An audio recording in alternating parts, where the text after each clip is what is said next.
स्वामी मधु परमहंस जी, जिनका अद्भुत नाम लेते ही मन मधुबन बन जाता है, जिनकी वाणी सुनते ही हृदय पुलकित हो उठता है, ध्यान लगते ही आत्मा आलोकित हो परमात्मा के दर्शन करने लगती है। ऐसे श्री सतगुरु की महिमा का वर्णन कहाँ तक करें जो अनंत हैं। सीधी बात है, नाम दान के टाइम पर गुरु मन इंद्रियों को नियंत्रित कर देगा, हृदय पूरा प्रकाशित कर देगा, जिससे जो मन का अभी खेला चल रहा है, मन बुद्धि चित्त अहंकार समझ में नहीं आ रहे, वो पूरे समझ में आने लग जाएंगे। बिल्कुल ग्लास फिश की तरह तुम्हें बना देगा और सभी चीज़ों पर तुम्हारा नियंत्रण कर देगा। जो आत्म तत्व इनके बीच में दबा हुआ है उसको उजागर कर देगा, और जो परमात्मा आपको नहीं अनुभव हो रहा है गुरु प्रकट कर देगा। ना रब में तीर्था डिठिया, ना रोज़ा नमाजे, बुल्ले शाहनू मुर्शिद मिलिया, अंदरो रब लखाया। वो ऐसी नज़र दे देता है, आपको चेतन कर देगा। इसलिए इतनी बड़ी महिमा है, इसलिए। और इतनी बड़ी महिमा बाकी पुराणों में गुरु की नहीं है, योग में गुरु की नहीं है, वहाँ तो गुरु चेले लड़े भी हैं, पर सदगुरु भक्ति में ही साहिब ने ही गुरु की महिमा अनंत कही। सात दीप नवखंड में गुरते बड़ा न कोय, करता करे न कर सके, गुरु करे सो होए। कबरा हरि के रूठते गुरु की शरणी जाए, कहे कबीर गुरु रूठते प्रभु नहीं हो सहाय। गुरु हैं बड़े गोविंद से, ये काम गुरु करता है। इसलिए गुरु है बड़े गोविंद से, मन में देख विचार, हरि सुमरे सो वार है, गुरु सुमरे सो पार। कबरा हरि के रूठते गुरु की शरणी जाए, कहे कबीर गुरु रूठते प्रभु नहीं हो सहाय। वो तुम्हें बदल देगा, और वो बदलाव तुम देखोगे, क्योंकि हर आदमी अपना साक्षी है।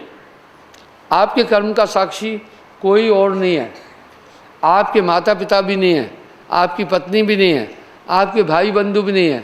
आपने बहुत से काम ऐसे किए होंगे जो पत्नी को भी नहीं पता चलने दिया होगा, माता पिता को भी नहीं चलने दिया होगा, भाई बंधुओं को भी नहीं चलने दिया होगा। वो आपके कर्म के साक्षी नहीं है, आपके कर्म के आप साक्षी हैं। आप जान सकते हैं नामदान के बाद कितना बड़ा बदलाव जिंदगी में आया। काग पलट हंसा कर दीना, काग पलट हंसा कर दीना, ऐसा नाम सदगुरु में दीना। इसलिए बड़ी अस्तित्व है गुरु की। किसने की? सदगुरु भक्ति ने। बाकी गुरु की अस्तित्व किसी और मतमतांतर में नहीं है। साहिब ने आकर कहा, अरे गुरु गोविंद दोनों खड़े, काके लागों पाए, बलहारी गुरु आपनी गोविंद दिया बसाए बताए। कबीरा हरि के रूठते गुरु की शरणी जाए, कहे कबीर गुरु रूठते प्रभु नहीं हो सहाय। ये सिर्फ साहिब बोले, गुरु है बड़े गोविंद से, परमात्मा से भी बड़ा बोल दिया। मन में देख विचार, हरि सुमरे सो वार है, गुरु सुमरे सो पार। इसलिए गुरु चेतना का अद्भुत पुंज है। यहाँ आप सवाल उठा, गुरु कैसा करे? जो अध्यात्म शक्तियों से संपन्न हो। भृंगमता वाला गुरु क्या है? सदगुरु क्या है? साहिब कह रहे हैं यहाँ गुरु के लक्षण कहता हूँ, सुनो धीर चित्त लाए। यहाँ सतत करके बोल रहे, सुनो। प्रथम निर्वासना, वो विषय विकार कभी न करे, ग्रस्त गुरु कभू न कीजिए। जब मैं ये बात बोलता हूँ सब छलांगे लगाने लगते हैं, उनकी बाल बचे हैं। वो जब तत्व ज्ञान को प्राप्त हो गया तो वो काम क्रोध में नहीं आएगा, मोह में नहीं आएगा, ममता में नहीं आएगा। काम क्रोध मद लोभ अहंकारा, वही साधु जो इनको मारा।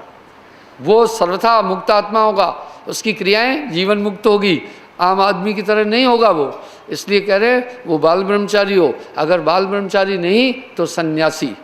ग्रस्त गुरु कभी न कीजिए, इनको दूर ही ते तज दीजिए। प्रमाण दे रहे हैं, बंधे को बंधा मिले तो गांठ छुड़ावे कौन, अंधे को अंधा मिले तो राह बतावे कौन। आगे फिर व्यंग कर रहे हैं साहब, जाका गुरु हैं ग्रही, चेला ग्रही होए, कीच कीच के धोवते मैल न जाए कोई। तो पाखंडी तबके ने क्या किया, जब साहब ने ऐसा बोला, उन्होंने सोचा हमारी तो बीवी बच्चे, हम तो बदनाम हो जाएंगे। ऐसा करो कबीर साहब को भी शादीशुदा बना दो। एक लोई थी, कहे कबीर सुनो जन लोई, लोई भक्त को कहते हैं, ठीक है। तो कहा भाई लोई लोई तो साहब किए, तो कहा लोई उनकी बीवी थी। फिर कमाल कमाल नहीं बोला, 2 बच्चे थे। साहब ने तो कभी शादी की नहीं, साहब ने तो कभी शादी नहीं की। उन्होंने सोचा ये तो हमला कर रहा है हम पर, कह रहा है भाई ग्रस्त गुरु न करो, इसलिए इसको भी ग्रस्त बनाओ ताकि दुनिया को भ्रमित कराओ और हमारा काम चले। साहब ने कभी शादी की ही नहीं, वो शरीर थे ही नहीं तो ब्याह कहाँ से करना था। और जाते जाते भी दुनिया को बता के गए। देखो साहब ने अपनी वाणी में कहा ना, संतों अभिगत से चलाया, कोई भेद मरम ना पाया, ना हम रहले गर्भवास में बालक होए दिखलाया। काशी तख्त, कह रहे मैं पेट में आया ही नहीं, काशी तख्त सरोवर ऊपर तहाँ जुलाहा पाया। अरे ना हमरे माता पिता है, ना ग्रही ना दासी। वो साहब कह रहे ना मेरे माँ बाप है न ग्रही दासी। नीरू के घर नाम धराया, जग में हो गई हंसी। हुक्म काशी में हम प्रकट हुए और रामानंद पर दाया। कहत कबीर सुनो हो साधो, हंस चितावन आया। वाह, हुक्म हैसियत से चलाया। वाह, हंस को आकर देश पटा। साहब ने ब्याह ही नहीं किया। इसलिए जब साहब ने अपने जीवन काल में ये देखा कि मेरे जन्म पर नीमा नीरू जुलाए थे, वो प्राप्त लहर तालाब से उठा लाए थे, साहब को कमल के पत्ते से पूर्व जन्म के कारण से मिले थे, तो उन्होंने भक्ति के कारण से मिले थे, लोगों ने उनको जुलाहा बनाया। साहब को ये पता था कि मेरे जन्म पर लोगों में शंका है, इसलिए ऐसी करनी कर चलो हम हंसे जग रोए। साहब ने कहा मगहर में शरीर छोड़ूंगा। काशी तज मगहर को आए दोनों दीन के पीर, जपोरे हंसा केवल नाम कबीर। जब मगहर में आए तो राजा वीर सिंह बघेल उनके शिष्य थे, वो भी आ गए मगहर में। सोच अपने सेनापति को कहा जब कबीर साहब शरीर छोड़े इनका पार्थिव शरीर ले चलना, हम उनका संस्कार हिंदू रीति के अनुसार करेंगे। मगहर अवध में आती है। बिजली खान पठान भी साहब का मुरीद था, शिष्य था। उसने कहा वीर सिंह बघेल को, देख भाई तुम्हारा अगर कबीर साहब गुरु हैं तो मेरा भी मुर्शिद है। काशी में मैंने भी नाम लिया, वो तुम्हारा राज्य है, यहाँ मेरा राज्य है मगहर में, इसलिए साहब खुद चल के आए। इनके शरीर का अंतिम संस्कार मैं करूँगा, मेरा हक बनता है, तुम्हारा नहीं। वीर सिंह बघेल ने समझाया कि नहीं ऐसा है, हिंदू रस्म से करने दो। जब दोनों तरह से बात नहीं जमी तो तलवारें खिंची, युद्ध जो जीतेगा वो ले जाएगा बॉडी। इतने में कौतुक हुआ और ये कमाल लाखों लोगों के सामने हुआ। साहब चद्दर ओढ़कर जब लेटे कमरे में, जब दोनों युद्ध के लिए प्रस्तुत हुए, अद्भुत कौतुक हुआ, आकाशवाणी हुई, अद्भुत प्रकाश हुआ। उठाओ पर्दा, नहीं है मुर्दा, अरे मूर्ख नादाना तूने हमें नहीं पहचाना। जब चद्दर उठाई तो फूल मिले। ये काम साहब ने लाखों लोगों के सामने सरंजाम किया। उनके अस्थि मांस लोथड़ा चर्म कुछ नहीं था। कमल के फूल पर आए, कमल का फूल था। सब देखकर हैरान हो गए। ये काम साहब ने लाखों लोगों के सामने किया। मुसलमानों ने तब वीर सिंह बघेल बिजली खान पठान गले मिले, बोला हम तो बेकार में लड़ रहे थे, साहब को नहीं पहचान पाए। मुसलमानों ने उठाकर मजार बनाई और हिंदुओं ने समाधि, जो प्रतीकात्मक आज भी मगहर में हैं, मगहर में आज भी हैं। तो बंधुओं, ये काम साहब ने लाखों लोगों के सामने किया था। वो शरीर ही नहीं था तो कौन सी बीबी, जब शरीर ही नहीं, बच्चे कौन से फिर।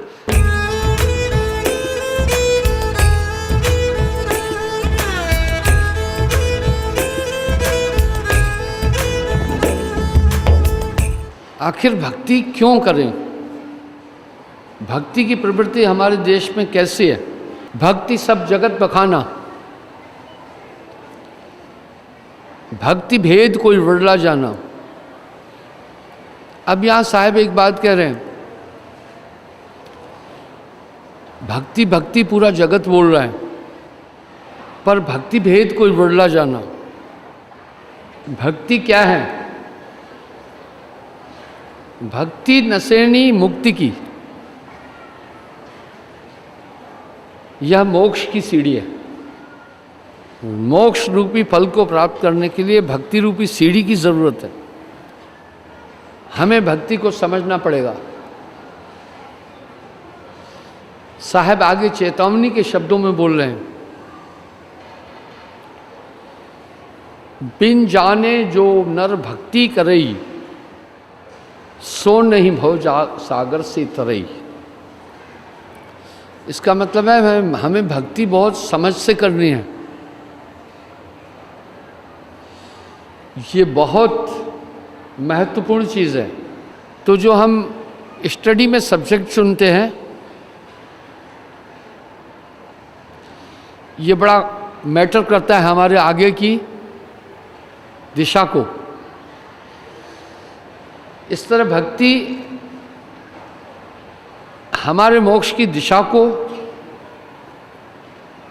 पेंट करती है, इंगित करती है। इसलिए भक्ति हमें सोच कर करनी है। भक्ति न होए जटा बढ़ाए, भक्ति न होए कपड़ा रंगाए, भक्ति न होए तीरथ डोले, भक्ति न होए भभूत रमाए। तो भक्ति साहिब की बहुत बारीक है। शीश सोपे बिना ना ही पाई, नाचना कूदना ताल का पीटना ये रांडिया खेल है भक्ति नाही। ये तो भक्ति है नहीं, साहिब कह रहे ये भक्ति नहीं है। भक्ति न होए मृदंग बजाए, भक्ति न होए तूरे ताना, भक्ति न होए गाए गाना, भक्ति न होए पाहन पूजा। पाहन पूजा क्या तो है सूझा। तो फिर भक्ति क्या है? आइए भक्ति विषय पर गंभीरता से चिंतन करते हैं, विचार करते हैं। भक्ति पटल पर दो धाराएं भक्ति की नजर आ रही, सरगुण और निर्गुण। हम इनमें से किसी भी भक्ति के विरुद्ध नहीं है।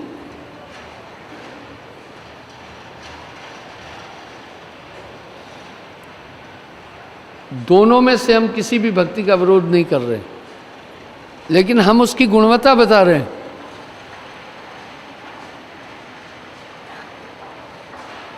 अगर मिडिल स्कूल में कोई पीएचडी करना चाहे तो हम कह रहे हैं ये नहीं हो सकती है। हम ये थोड़ी कह रहे हैं मिडिल स्कूल खराब है, पर हम कह रहे हैं कम से कम मिडिल स्कूल में पीएचडी नहीं होगी, उसमें प्रावधान नहीं है। इस तरह सरगुण भक्ति से हम परम मोक्ष की प्राप्ति नहीं कर सकते। पर सरगुण भक्ति बुरी चीज है ऐसा नहीं कह रहे हैं। आपको दो मुक्तियां मिल जाएगी, सामीप्य सालोक्य, वैकुंठ धाम तक जा सकते हो। आखिर सरगुण भक्ति क्या है? सरगुण भक्ति में भी तीन प्रारूप है, सतोगुणी, रजोगुणी, तमोगुणी। जो सतोगुणी लोग हैं वो शुद्ध आचरण रखते हैं, मांस नहीं खाते हैं, शराब नहीं पीते हैं, उदाहरणार्थ वैष्णव, जीव हिंसा नहीं करते हैं, आचरण उत्तम रखते हैं, रहन सहन उनका बहुत उत्तम है, खान पान उत्तम है, कर्म उत्तम है, पाप कर्म से डरते हैं, कतई किसी जीव को नहीं मारते हैं,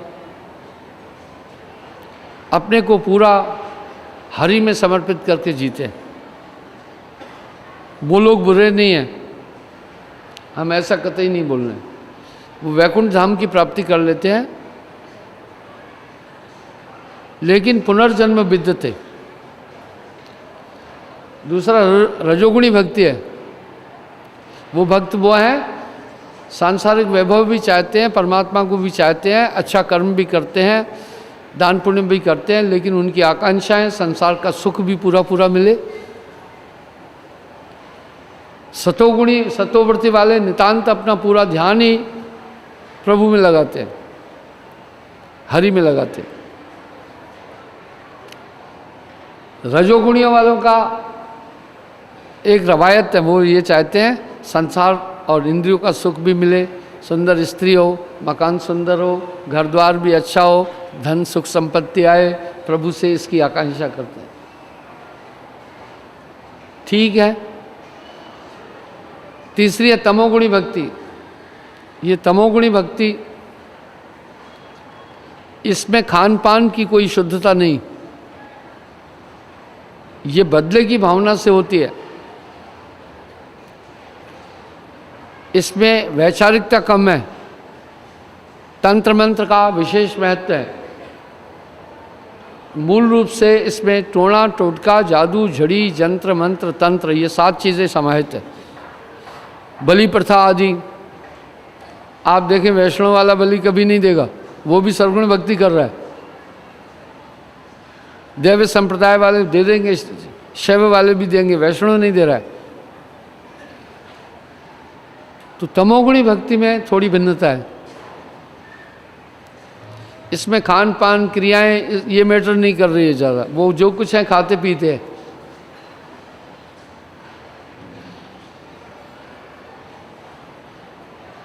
बंधुओं, दूसरी निर्गुण भक्ति थोड़ी कठिन। निर्गुण भक्ति के अंदर चक्र शोधन और चक्र भेदन। निर्गुण भक्ति के 5 आयाम, खेचरी, भूचरी, चाचरी, उन्मुनी, अगोचरी। जैसे सर्वगुण भक्ति में 3 प्रारूप हैं, सतोगुणी, रजोगुणी, तमोगुणी। इसी प्रकार निर्गुण भक्ति के अंदर 5 साधन हैं, खेचरी, भूचरी, चाचरी, उन्मुनी, अगोचरी। पंचमुद्रा विशेष है। निर्गुण भक्ति वाले साकार उपासना नहीं करते हैं, वो ध्यान योग को महत्व देते हैं। अपने अंदर ब्रह्म की प्राप्ति की चेष्टा करते हैं। इसके लिए काया में ही वो ब्रह्म को बोलते हैं। चक्र शोधन, चक्र भेदन क्रिया करनी पड़ती है। मैंने चक्र शोधन, चक्र भेदन के विषय में कई बार बोला है। और वो मोस्टली ब्रह्मचारी लोग होते हैं, सन्यासी होते हैं। ग्रस्त निर्गुण भक्ति नहीं कर पाएगा, क्योंकि चक्र शोधन, चक्र भेदन कठिन क्रियाएं हैं। इसलिए कालांतर में जितने भी ऋषि, जितने भी योगी हुए, वो सब ब्रह्मचारी और सन्यासी रहे। यदि आपने ठीक ठीक निर्गुण भक्ति की तो आप सारूप्य और सायुज्य मोक्ष की प्राप्ति कर लेंगे। लेकिन पुनर्जन्म विद्यते,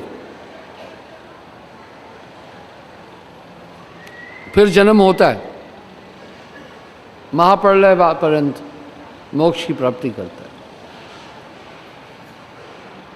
पुनर्जन्म विद्यते, ये 2 भक्ति के स्वरूप नजर आते हैं। तीसरी सद्गुरु भक्ति, ये किस काल में आई? ये सद्गुरु कबीर साहब लाए। सद्गुरु कबीर साहब ने इसके लिए कहा। आखिर फिर ये सद्गुरु भक्ति क्या है? सच्ची भक्ति क्या है? इसमें 3 बिंदु विशेष है।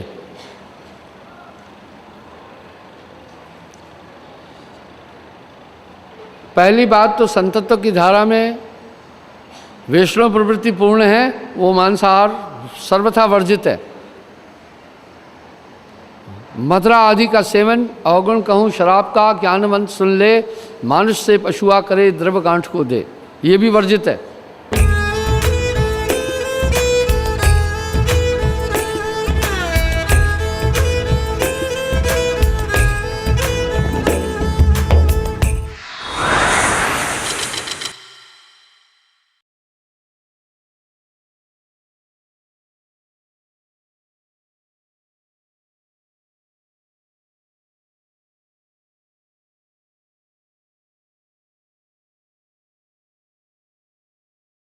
स्वामी मधु परमहंस जी, जिनका अद्भुत नाम लेते ही मन मधुबन बन जाता है, जिनकी वाणी सुनते ही हृदय पुलकित हो उठता है, ध्यान लगते ही आत्मा आलोकित हो परमात्मा के दर्शन करने लगती है।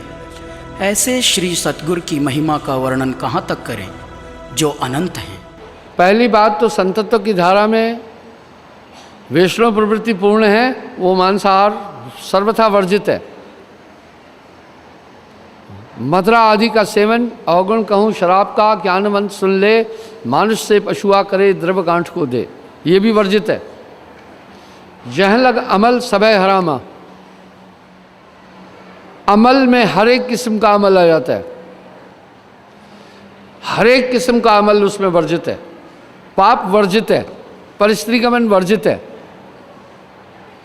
अपरिग्रहण के लिए बोला जा रहा है। इसलिए जब हमारे पंथ में कोई आदमी सम्मिलित होता है तो हम पहले उसे 7 नियम बताते हैं।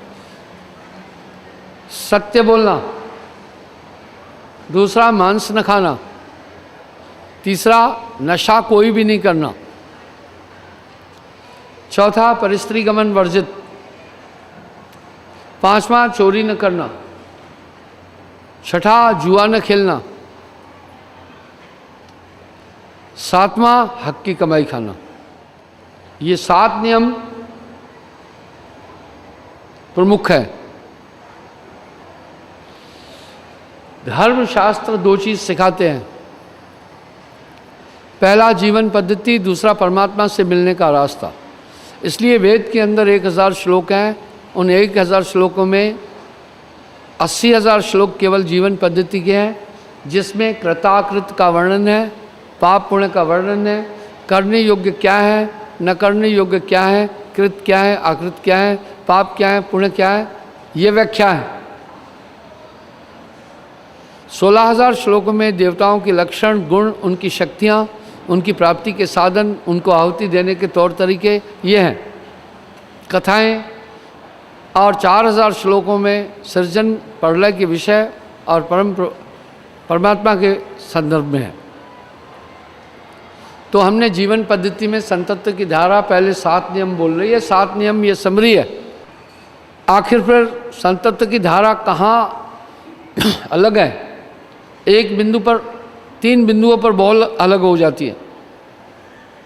हमें ये समझना होगा। पहला, सर्वगुण निर्गुण दोनों भक्तियों को संतों ने काल पुरुष की भक्ति कही। आप जिसकी भी भक्ति करेंगे उसमें समा जाएंगे। इसलिए सर्वगुण निर्गुण को 3 लोक के अंदर काल पुरुष की भक्ति कही। और एक चेतावनी दी साहब ने, त्रिकाल में जितने ऋषि मुनि हैं सब जाय निरंजन माह समाये, आगे का कोई भेद न पाए।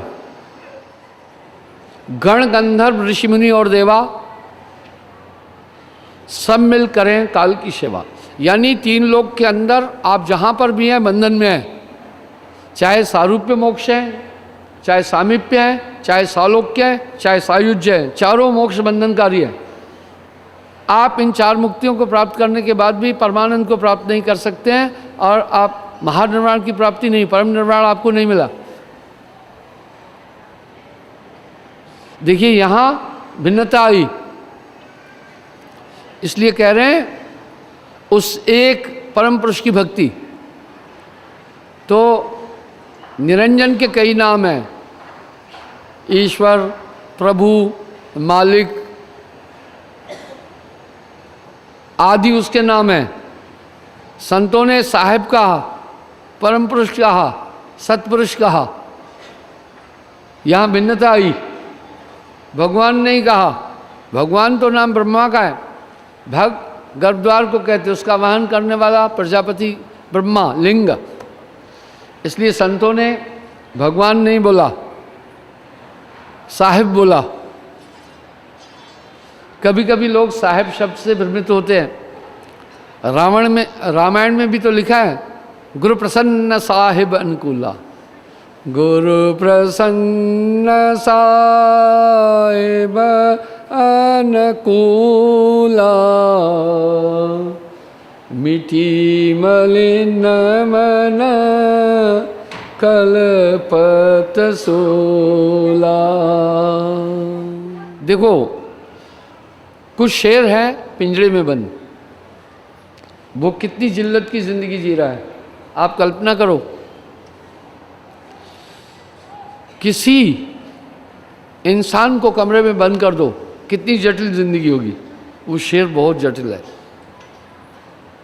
अच्छा, कुछ शेरों को वन विहार में खुली जगह दी है 2-3 एकड़ में, वो उससे थोड़ा ठीक है जो पिंजड़े में था, लेकिन वो क्या आज़ाद है? जब भी चाहे वन विहार वाले उस शेर को जो चाहें करना वो कर सकते हैं। जब भी चाहें उसे किसी भी जगह ले जा सकते, वो पराधीन है, चाहे खुली जगह में है। कुछ फिर राष्ट्रीय अभयारण्य हैं, जैसे कान्हा अभयारण्य, कुछ छोटे हैं 10-5 किलोमीटर में, ताकि जानवर वहाँ रहे, सुरक्षित रहे, अपने को ये फील करे कि मैं जंगल में ही रह रहा हूँ, मैं किसी के बंधन में नहीं हूँ, वो ये फील करे। लेकिन वो बंधन में है। जो छोटे अभयारण्य के अंदर है, पक्षी विहार में, वो भी कह देना जब भी उसको पकड़ना हो, वन विहार वाले उस शेर को जहाँ भी ले जाना है ले जा सकते हैं। टेलीस्कोप पर बेहोशी की इंजेक्शन लगाकर ट्रैक से मारेंगे, दूर से ही वो सुई लगेगी, सीधी वो बेहोश होकर गिर जाएगा। पिंजड़े में डालकर कान्हा से चाहे हिमाचल ले जाना है वहाँ ले जाए, वो पराधीन है कि नहीं है? वो बंधन में है, नहीं है? इसी तरह स्वर्ग में तुम हो तो भी दायरे में हो काल पुरुष के, तुम ब्रह्मलोक में हो तभी भी तुम दायरे में हो। कुछ बड़े बड़े राष्ट्रीय अभयारण्य में जो 200-200 किलोमीटर लंबे है, पर चारों तरफ से फेंसिंग है, वो उसमें रहने वाला जानवर सोचता है मैं मुक्त हो चुका हूँ, वो भी मुक्त नहीं है। बड़े बड़े टावर उन्होंने लगा रखे हैं, उनके पास बड़ी बड़ी गाड़ियाँ हैं, उधर उन्होंने रास्ते बना रखे हैं, उनको भी जब भी छांटना हो तब भी उनको भी इसी सिस्टम से पकड़ लेते हैं, कहीं बकरा बांध देते हैं। उसके बाद टेलीस्कोप पर बेहोश होने वाली राइफल पर टेलीस्कोप लगाकर 2 किलोमीटर दूर से हिट करते हैं, शेर को सुई लगी, बेहोश होकर गिर पड़ता है, पिंजरे में ठूस के ले जाते हैं, जहाँ चाहे वहाँ पहुँचा देते, जो चाहे कर लें उसे। आप इस तरह स्वर्ग में भी सुरक्षित नहीं हो, आप ब्रह्मलोक में भी सुरक्षित नहीं हो। वो कान्हा अभयारण्य की तरह है। दुनिया तो है कैसी, दुनिया तो कमरे की तरह बंद है। आप यहाँ स्वर्ग आदि है वो वन विहार की तरह है, और जो ब्रह्मलोक आदि है ये कह रहे हैं ये छोटे अभयारण्य हैं, और उससे परे निराकार की शक्तियाँ हैं, वो है राष्ट्रीय अभयारण्य कान्हा जैसे विशाल जंगल, पर वहाँ भी तुम सुरक्षित नहीं हो। इसलिए 3 लोक में जो कुछ आए काल निरंजन सबको डाए। इसलिए संतत्व की धारा ने इन चारों मुक्तियों को तहरीज नहीं दी है, इनको पराकाष्ठा नहीं बोला है। देखो अंतर समझिए ना आप। भक्ति भक्ति सब जगत बखाना, भक्ति भेद कोई बिरला जाना, फिर के डार दे भव माई, भवते कोई न्यारा नहीं। तुम फिर उस दायरे के अंदर आ जाओगे, और सयाद के काबू में हैं सब जीव बिचारे। इसलिए दोनों भक्तियाँ उपयुक्त नहीं है तुम्हारे को परम धाम देने के लिए। संतों ने आकर दुनिया में बिजनेस थोड़ी किया है, भ्रमित थोड़ी किसी को किया है। संतों की सुनसाची वो सत्य ही बोले हैं, जो उन्होंने उस देश की बात स्थिति देखी है वो बोली है। हजारों पदों में शब्दों में साहब ने कहा मरहमी होए सो जाने संतो, ऐसा देश हमारा है। बिन बादर जहाँ बिजली चमके, बिन सूरज उजियारा है। वाह, सभी यह भी तो सब है अलौकिक करणी, सब कुछ अलौकिक है। तहाँ नहीं प्रलय की छाया, वहाँ प्रलय ही नहीं। तहाँ नहीं यम के प्रवेशा, वहाँ मृत्यु नहीं है। मन बुद्धि चित्त अहंकार न जाना, उस देश में ये सब झंझटबाजी नहीं है। वो परम धाम बोला उसे, चल हंसा सतलोक, छोड़ो ये संसारा, ये संसार काल का देशा, यहाँ कर्म का जाल पसारा है। काहे मानो तू ये भक्तियाँ मत कर। पहली बात यह है, इन चारों मुकामों तक इंसान पहुँचेगा कैसे भाई? चारों मुक्तियों की प्राप्ति कैसे होगी? फिर हम देखते ना सतलोक की परम पद की प्राप्ति कैसे होगी ये भी देखें ना। रूट, वाहन, किसी भी गंतव्य लक्ष्य तक जाने के लिए दो चीज की जरूरत है, एक वाहन और एक रास्ता। हम भौतिक में जितने भी सफर करते हैं, जितने भी ठिकानों पर जाते हैं, तो हमें इन दो चीज़ों की ज़रूरत पड़ती है, वाहन और ठिकाना, अपना रास्ता। आप कहाँ से आए? अगर रास्ता नहीं होता तो आप आ सकते थे? आ सकते थे क्या? किस वाहन से आए, किस साधन से आए? ट्रेन से आए, गाड़ी से आए, बस से? बस में। देखो इनको दो चीज़ की ज़रूरत पड़ी ना, ये वाया टिकरी आई और इनको एक वाहन भी ज़रूरत पड़ा, बस। इस तरह भाई मैं लोगों से पूछता हूँ, आचार्य लोगों से पूछता हूँ, मौलवियों से पूछता हूँ, पादरियों से पूछता हूँ, गॉड के पास कैसे जाएंगे? तुम मुझे ये बताओ। वो कहते हैं हमारे धर्मशास्त्र का पालन करो। मैं कहता बिल्कुल ठीक, चलो। पहले रास्ता बताया।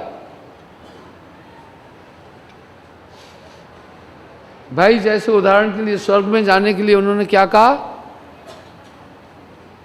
कि भाई दान पुण्य करो, शुभ कर्म करो,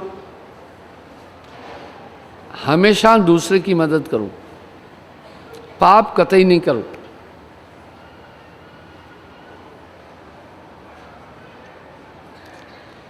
मरने के बाद तुम स्वर्ग में पहुंच जाओगे।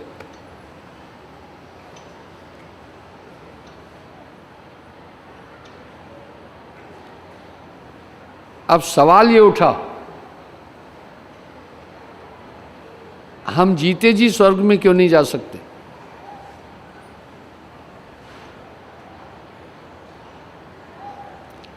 क्या हम मरकर ही गंतव्य को प्राप्त कर सकते हैं? इसमें दो ऑप्शन है। वाह!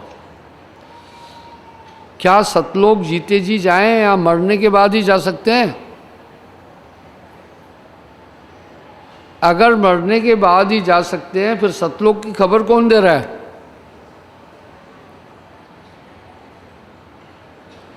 ये तो आपके हाथ में, आप जीते जी चलना है या शरीर छोड़ने पर। साहब कह रहे हैं संतो जीवत ही कर आशा। वाह! अब वो कह रहे हैं भाई तुम मरने के बाद जाओगे। पहला फैक्टर क्या बोल रहे हैं? तुम मरने के बाद स्वर्ग में जाओगे। हम सब ने कई चीजों की प्राप्ति की आकांक्षा मरने के बाद कर रखी है। मुक्ति भी मरने के बाद, किसी लोक में भी हम मरने के बाद जाएंगे। आखिर मरने के बाद क्यों जाएंगे?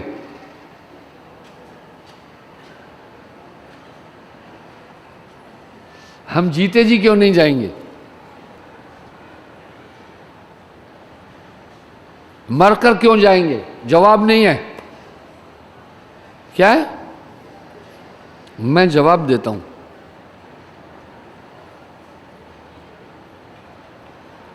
मरकर कैसे जाओगे?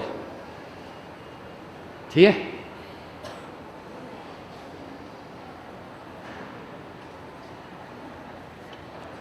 मैं आपको जवाब वो दूंगा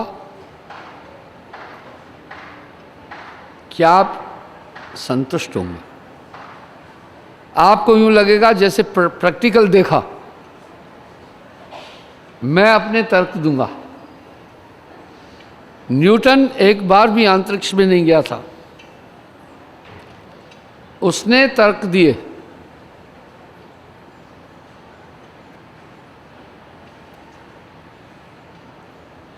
कि धरती 66.5 डिग्री के कोण पर झुकी है।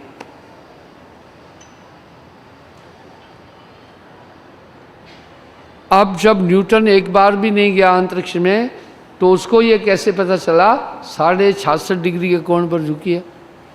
66.5 डिग्री का कोण, ये है 90 डिग्री, ये है 45, ये है 66.5, ये है 0, ये है 360।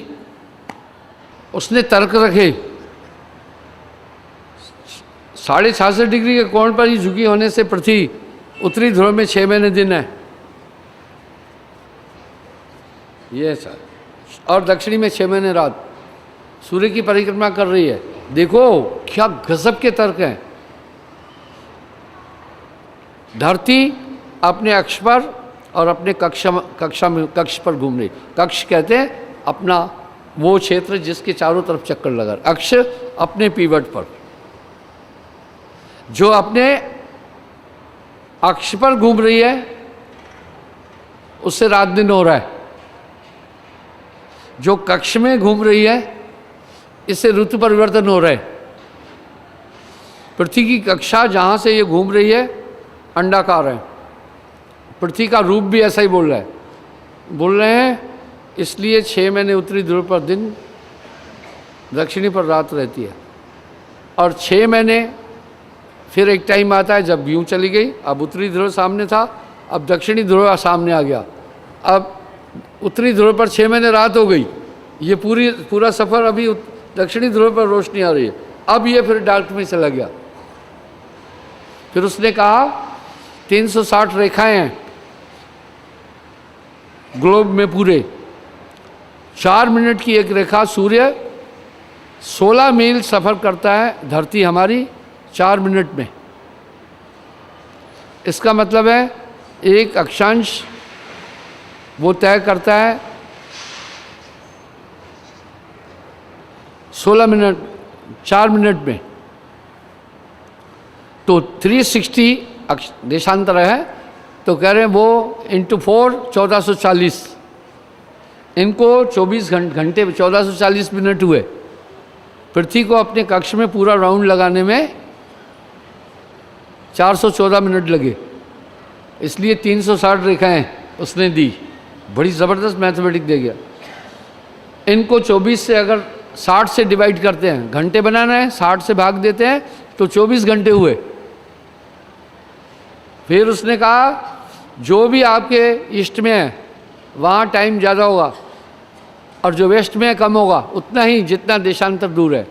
जब हमारी आत्मा इस शरीर को छोड़ती है, ये पंच भौतिक शरीर यहाँ छूट जाता है, एक और शरीर मिलता है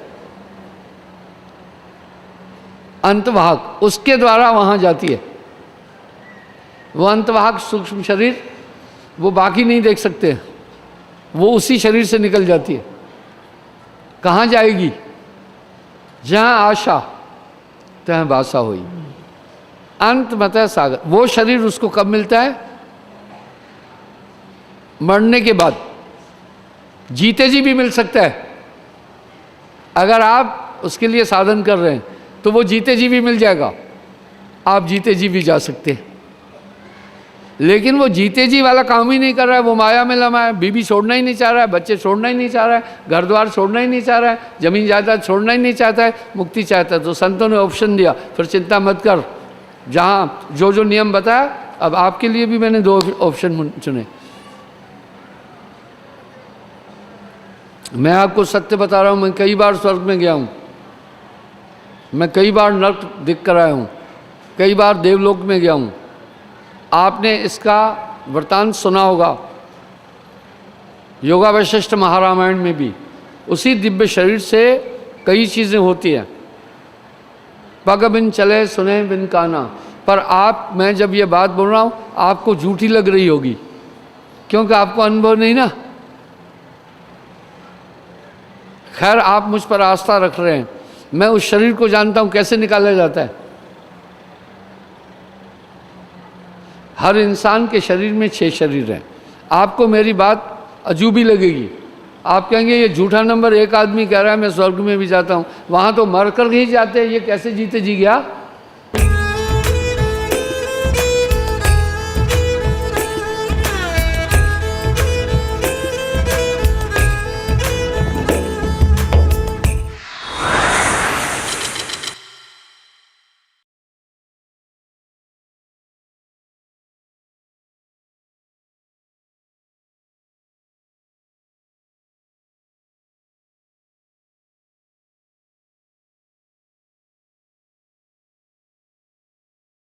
मैंने अध्यात्म क्षेत्र में एक हलचल मचाई, सच बता रहा हूँ, बड़ी तगड़ी।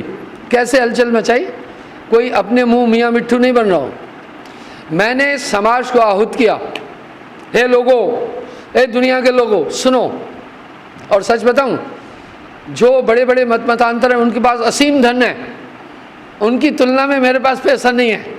ये पूरा सच है कि उनके पास बड़ा धन है, क्योंकि उनका ध्यान ही धन की तरफ है, उनका कंसंट्रेशन धन की तरफ है। मेरा कंसंट्रेशन धन की तरफ है ही नहीं, और देना भी नहीं चाह रहा हूँ। अगर मेरा कंसंट्रेशन उधर गया तो मैं बर्बाद हो जाऊंगा, मैं मिट जाऊंगा। मैं अपने को नहीं मिटाना चाह रहा हूँ। कोड़ी कोड़ी जोड़कर कीने लक्ष करोड़, कोड़ी संग न जाता है केता दाम बटोर। स्वामी मधु परमहंस जी, जिनका अद्भुत नाम लेते ही मन मधुबन बन जाता है, जिनकी वाणी सुनते ही हृदय पुलकित हो उठता है, ध्यान लगते ही आत्मा आलोकित हो परमात्मा के दर्शन करने लगती है। ऐसे श्री सतगुरु की महिमा का वर्णन कहाँ तक करें जो अनंत हैं। हर इंसान के शरीर में 6 शरीर हैं। आपको मेरी बात अजूबी लगेगी, आप कहेंगे ये झूठा नंबर, एक आदमी कह रहा है मैं स्वर्ग में भी जाता हूँ, वहाँ तो मर कर ही जाते हैं, ये कैसे जीते जी गया? मैं सतलोक जाता हूँ, किताबों से पढ़कर थोड़ी, मैं जाता हूँ। रूट पूछो ना मुझसे, वे पूछो ना मुझसे, आओ ना, मैं बताऊंगा ना कैसे जाता हूँ। पर तुम नहीं गए हो, और संभव है मेरी बात का तुम भरोसा भी नहीं कर पाओ, लेकिन तुम भरोसा कर रहे हो। यहाँ पर एक बात उठी, इसलिए संतत्व की धारा में बोला गुरु के वचन पर विश्वास करना, ताकि तुम्हारा काम आसान हो जाएगा। जब तुम्हें यकीन होगा तो उनकी बात मान लोगे, फिर तुम्हारी धारणा में बैठ जाएगा। यहाँ पर ये वास्ता दिया, गुरु का कथन सत्य कर्माने। सुनो, एक था उल्लुओं का टोला।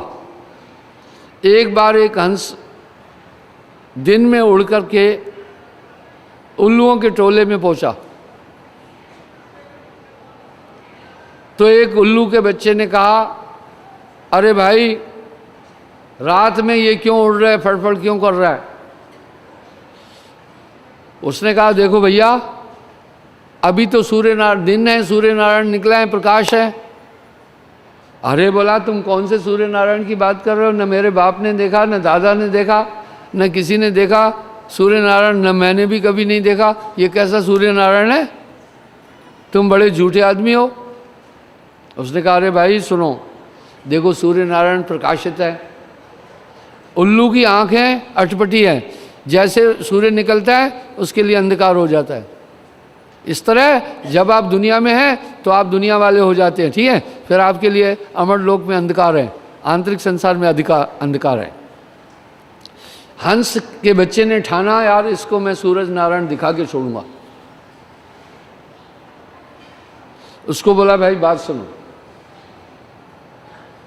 मैं कल आऊँगा अमृत वेले में, तू मेरी बात का यकीन रख भाई, सूरज नारायण है और रोशनी भी है, तू अंधकार में है। उसने कहा, नहीं जी, अभी तो अंधकार हो गया है, रोशनी होगी बाद में। जब सूरज डूब जाता है उनके लिए रोशनी होती है। आंखों में इंफ्रारेड सिस्टम तीव्र है ना, उल्लू के रात में देख।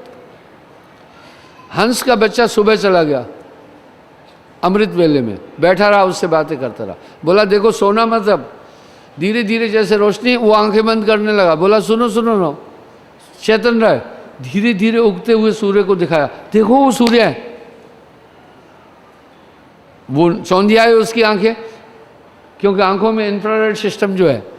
कहे कबीर धर्मराज से, जगत में पड़ा मोतिया बिंद, धीरे धीरे उसको दिखाया। कहा, अरे हाँ। फिर लगातार कभी इस तरह दिखाता, 7 बजे तक जगाया, फिर कभी 8 बजे तक का सूर्य दिखाया। अब वो उसकी आंखें अब्जर्व हो गई, करने लगी, वो भी दिन में उड़ने लगा। हंस की मित्रता से वो भी दिन समझने लगा। उसने अपने पूर्वजों को, बाप दादे को बोला, अरे बाप दादो, दिन में तुम उल्टा हो, सोते हो, और रात में जागते हो अभी तो सूरज नारायण, अरे उल्लुओं ने कहा अरे तेरा दिमाग खराब कर दिया, वो हंस आया तुझे भ्रमित कर डाला है। हमारे कौन सा सूरज नारायण, किस सूरज नारायण की बात कर रहा है? न बाप ने देखा, न दादे ने देखा, न इतिहास में पढ़ा, तुम कौन से सूरज नारायण की बात कर रहे हो? तो उसका बच्चा हताश होने लगा उल्लुओं का। हंस ने बोला देख भाई, जैसे तू नहीं मान रहा था, मैंने प्रैक्टिकल थोड़ा धीरे धीरे अनुभव कराया, इसी तरह इनको थोड़ा अभ्यास देना पड़ेगा, नहीं तो ये नहीं मानेंगे। इसी तरह भैया दुनिया के लोग दुनिया में रमे हैं, उस बात को हकीकत नहीं मान रहे हैं। तो साहब वाणी में कह रहे हैं तेरा मेरा मनवा कसिक हो ही रे। अरे मैं कहता आंखन की देखी, तू कहता कागज की लेखी, मैं कहता हूँ जागत रहिए, तू रहता है सोई रे। कहे कबीर तेरा मेरा मनवा कसिक होई रे। उससे कैसे जाएगा? जहाँ आशा तय बासा हुई, जो हम आशाएं प्रो रखे हैं उधर ही जाएंगे। अगर हमने स्वर्ग की आशा मजबूत करके प्रो रखी थी तो वो अंतभाग शरीर उसी दिशा में बढ़ेगा। अगर हमने विषयों में रखा था, फिर औरत के शरीर में रखी थी, उसके पेट में बच्चा बन करके हम आ जाएंगे। जाकी सूरत लाग रह जयवा, कहे कबीर पहुँचाऊँ तहवा। अगर माया में रखा था, दुनिया में आएंगे फिर रुपए पैसे के पीछे जिंदगी भर, बचपन से ही लालची रहेंगे फिर हम, क्योंकि पिछला हमारा ध्यान रुपए में था। यह है रहस्य। गीता में पुष्टि दे रहा हूँ। अंत बताया स्वागत है भाई अर्जुन, जहाँ तेरी आश होगी वहीं जाएगा। तो अर्जुन कहा फिर आखिरी में तो मैं सोचूंगा इंद्र बन जाऊं, अपन तो इंद्र बन गए। बोला ना अर्जुन, उस समय कुंठित हृदय होता है, मौत के समय एक स्वप्न जैसी अवस्था बनती है। ठीक है, कैसी अवस्था बनती है? जब यमराज पकड़ता है आकर कुंठित अवस्था बनाता है। अगर मलिन इच्छाएं हैं तो मलिन पॉइंट पर जाओगे। उदाहरण के लिए उस समय क्या चूज करोगे? जो रियल तुम्हारे दिल में है वही अक्स सामने आएगा। एक आदमी ने मुझे कहा गुरुवर मैं सपने में मीट खा लेता हूँ, बाद में मुझे बहुत बुरा लगता है, मैं कुछ दिन उदास रहता हूँ। अब वो मुझसे हल चाह रहा था, वो चाह रहा था आप बताएं मैं सपने में भी नहीं खाऊं, क्योंकि वो ये बोल रहा था जब सपने में मैं मीट खा लेता हूं उसके बाद मैं बहुत परेशान होता हूं। मैंने कहा सुनो, स्वप्न क्या है? स्वप्न एक शुद्ध अवस्था है। उस समय आदमी का जैसा अंतर, स्वप्न में हमारा हृदय काम करता है, जागृत में दिमाग चीटर 420। देखा ना, चोर भी अपने को ईमानदार दिखाता है, ये दिमाग का खेल। बेईमान भी अपने को सच्चा दिखाता है, ये दिमाग का खेल।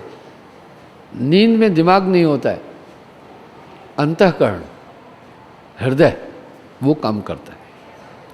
मैं कहा तेरे हृदय में, और ये हृदय अंतःकरण में बात कैसे पहुंचती है भाई? किसी आदमी को आपकी ठोकर लगी, वो गिर पड़ा, तो आप कहते सॉरी। आपने सॉरी क्यों की?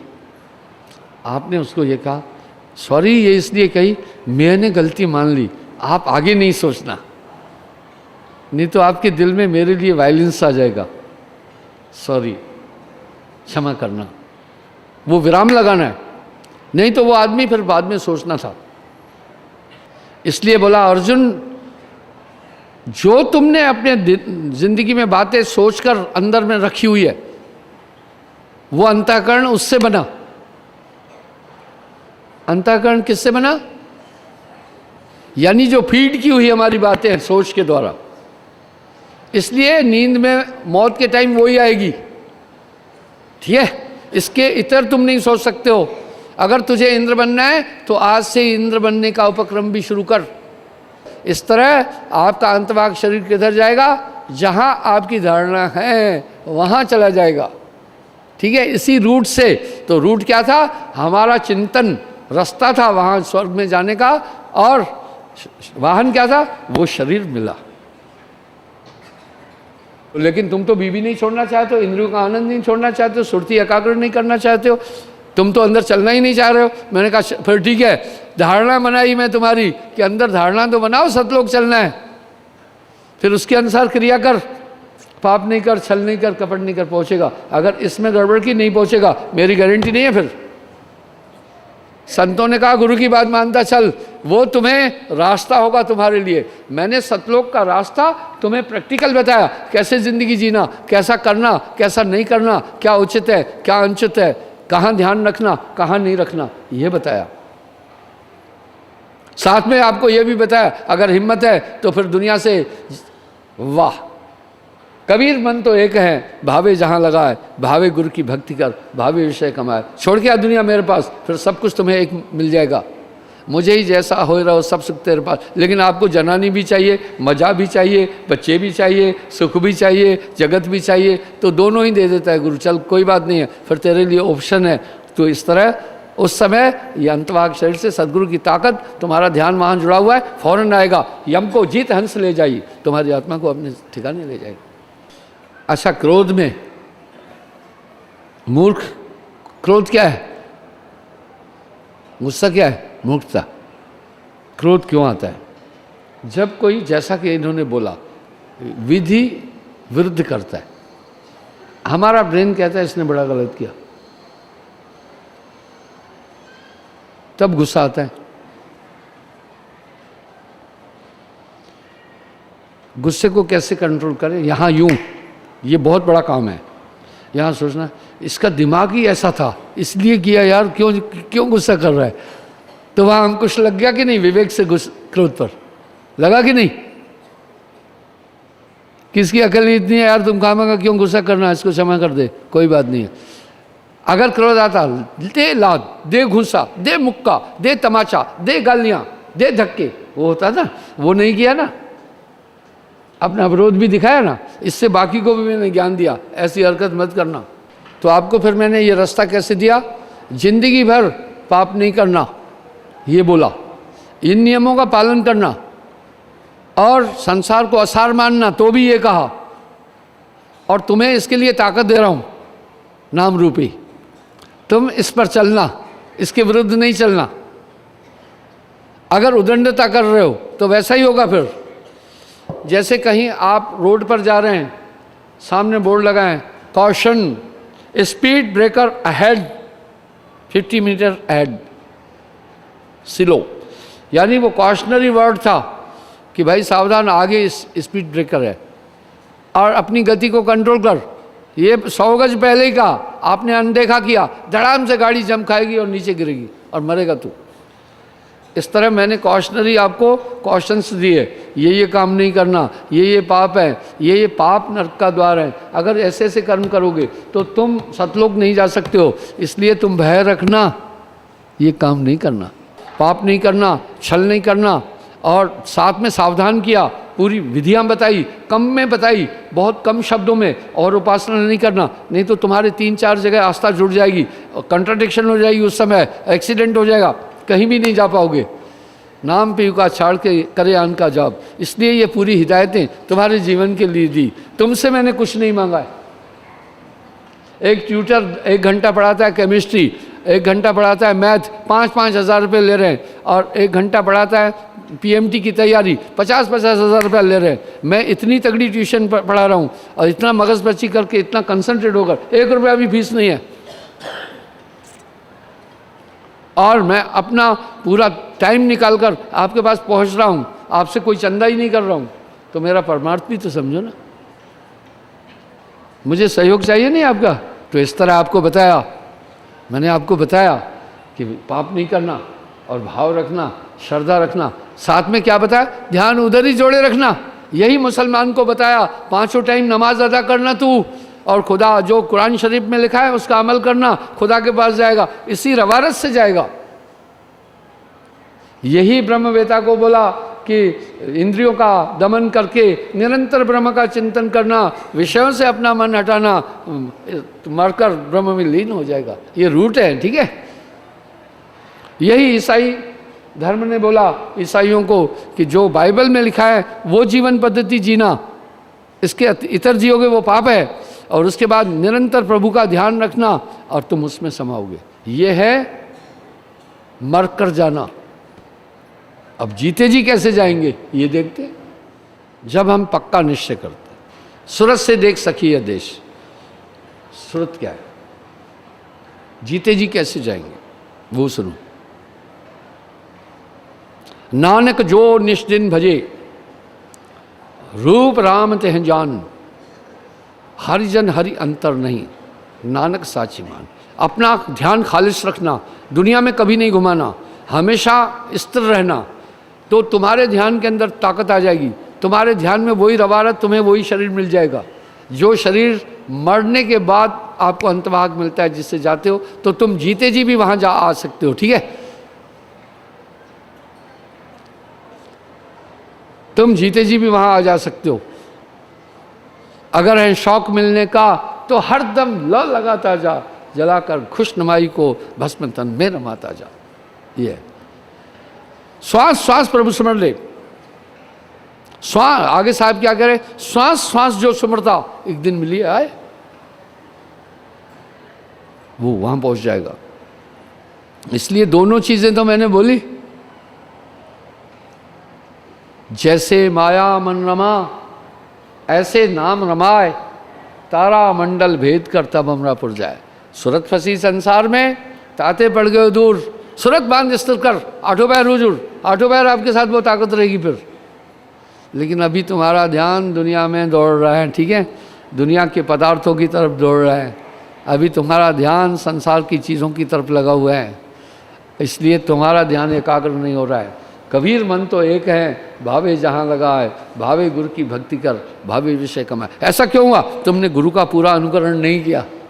ठीक है, अब यहाँ साहब क्या करें, गुरु बेचारा क्या करे जब चेला खोटा होए, अरे पारस बेचारा क्या करे जब लोहा खोटा होए, पारस से परसा नहीं तो रहा लोह का लोह। कमियां भैया अपने में है, गुरुजनों में नहीं है। ये विलंब तुम्हारी तरफ से है। आपको सतलोक बाद में चाहिए तो फिर मरने का इंतजार कर, सांस पूरी कर। अगर अर्जेंट में है तो फास्ट काउंटर पर आ जा। फिर कनेक्शन जब ले लिया तो आपकी सिम एक्टिवेट है, काम पूरा बनता जाएगा। पर मैंने कहा यदि तुमने नियम का उल्लंघन किया वो ताकत हट जाएगी तुम्हारे पास से, ठीक है, पर ऐसे नहीं हटेगी, पहले समझाती चलेगी, बताती चलेगी, ये गलत है मत कर, लगातार जब करते चलोगे तो वो ताकत हट जाएगी। ठीक है, इसलिए भय रखना, भय रखना। साहब ने कि कोई गलत काम नहीं करना, भय रखना। भय कर्ता, भय प्रेम गुरु, भय करनी, भय सार। डरता रहे सो उबरे और गाफिल खाता मार। वाह, भय करता, भय बहुत बड़ी चीज है, भय परमात्मा से मिलाएगा। भय करता, गुरु का भय रखना कि हम इनकी आज्ञा उल्लंघन नहीं करें कभी भी। भय करता, भय प्रेम गुरु, भय ही प्रेम है, भय गुरु है।